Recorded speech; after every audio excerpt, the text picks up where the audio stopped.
तो चलिए आज महाभारत के 7वें दिन की कहानी को समझते हैं। ये वो दिन था जब रणनीति और युद्ध कौशल अपने चरम पे थे, और इस दिन का सबसे बड़ा सितारा था एक ऐसा व्यू जिसे तोड़ना लगभग नामुमकिन माना जा रहा था। जरा सोचिए, एक ऐसी मिलिट्री घेराबंदी के बारे में जिसमें घुसना तो आसान हो पर बाहर निकलना मौत को दावत देने जैसा हो। बस यही थी 7वें दिन की सबसे बड़ी चुनौती, जिसने पूरे कुरुक्षेत्र के मैदान में एक अलग ही तनाव पैदा कर दिया था। देखिए, युद्ध के 6 दिन बीत चुके थे और कौरवों को भारी नुकसान हुआ था। इस लगातार होती हार से दुर्योधन अब हताश हो चुका था। तो वो सीधे पहुंचा पितामह भीष्म के पास और एक ऐसी रणनीति की मांग की जो पांडवों की इस जीत की लहर को रोक सके। और जानते हैं भीष्म का जवाब क्या था? एक बहुत ही खतरनाक और अभेद्य व्यूह रचना, मंडल व्यूह। ये कोई आम घेरा नहीं था, ये तो एक गोलाकार भूल भुलैया थी जिसे दुश्मन को फंसाने, उसे थकाने और फिर धीरे धीरे खत्म करने के लिए ही बनाया गया था। चलिए अब समझते हैं कि मैदान पर दोनों सेनाओं की रणनीति क्या थी। 7वें दिन का युद्ध असल में 2 अलग अलग सैन्य सिद्धांतों का सीधा टकराव था। एक तरफ रक्षा करने वाला घेरा था तो दूसरी तरफ उस घेरे को भेदने वाली एक आक्रामक चाल। कौरवों की तरफ से था मंडल व्यूह। इसकी सबसे बड़ी खासियत थी इसकी गोलाकार रचना। जरा सोचिए, एक ऐसी दीवार के बारे में जिसका कोई कोना ही ना हो, कोई कमजोर हिस्सा ही ना हो जिस पर हमला किया जा सके। जैसे ही पांडव सैनिक इसमें घुसते, ये व्यूह उन्हें चारों तरफ से घेर लेता। इससे उनकी ताकत बट जाती और वो थक कर हार जाते। अब इस खतरनाक घेरे का जवाब पांडवों ने दिया वज्र व्यूह से। इसका आकार वज्र या हीरे जैसा था, जिसका काम था अपनी सारी ताकत एक ही पॉइंट पर फोकस करना।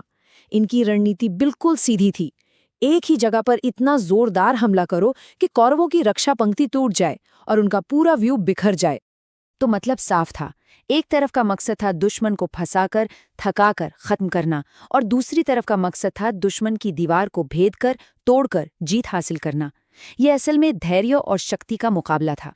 लेकिन ये लड़ाई सिर्फ 2 फॉर्मेशंस की नहीं थी। नहीं, पूरे कुरुक्षेत्र के मैदान में एक साथ कई बड़े बड़े युद्ध चल रहे थे। हर महायोद्धा अपनी पूरी ताकत से लड़ रहा था। एक तरफ गुरु द्रोण ने अकेले ही राजा विराट और राजा द्रुपद को उलझाए रखा, वहीं दूसरी तरफ भीम ने कृतवर्मा को पीछे हटने पर मजबूर कर दिया और सात्यकी राक्षस अलम्बुश की मायावी शक्तियों का सामना कर रहे थे और उन्होंने उसे नाकाम भी कर दिया।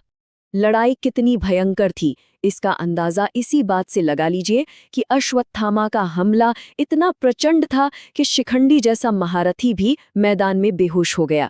इस एक घटना ने पांडव खेमे में चिंता की लहर दौड़ा दी थी। लेकिन दिन का सबसे बड़ा मुकाबला अभी बाकी था।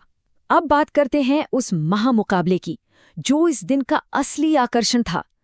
2 महानतम योद्धाओं, अर्जुन और भीष्म के बीच का युद्ध।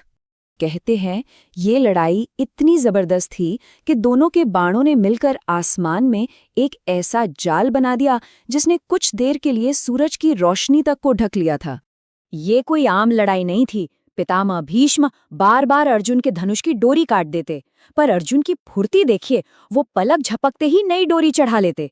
ये देखकर दुर्योधन घबरा गया और उसने अपनी पूरी सेना को एक साथ अर्जुन पर हमला करने का आदेश दे दिया। पर अर्जुन में अकेले ही ऐन्द्र अस्त्र चलाकर हजारों कौरव सैनिकों को तहस नहस कर दिया। और फिर जब दिन ढला तो मैदान पर एक अजीब सी शांति थी। इतने भीषण युद्ध, इतने विनाश के बावजूद कोई भी पक्ष जीत का दावा नहीं कर सकता था। ये दिन एक तरह से बराबरी पर छूटा। लेकिन इस एक दिन की कीमत बहुत भारी थी। दोनों तरफ से हजारों सैनिक वीर गति को प्राप्त हुए और कुरुक्षेत्र की धरती एक बार फिर लहू से लाल हो गई थी। तो दिन खत्म हुआ और कोई भी नहीं जीता, पर फिर भी दुर्योधन खुश था। क्यों? क्योंकि भीष्म के मंडल व्यूह ने पांडवों की लगातार जीत की रफ्तार पर ब्रेक लगा दिया था। 7वें दिन ने लड़ाई को एक ठहराव पर लाकर छोड़ दिया था।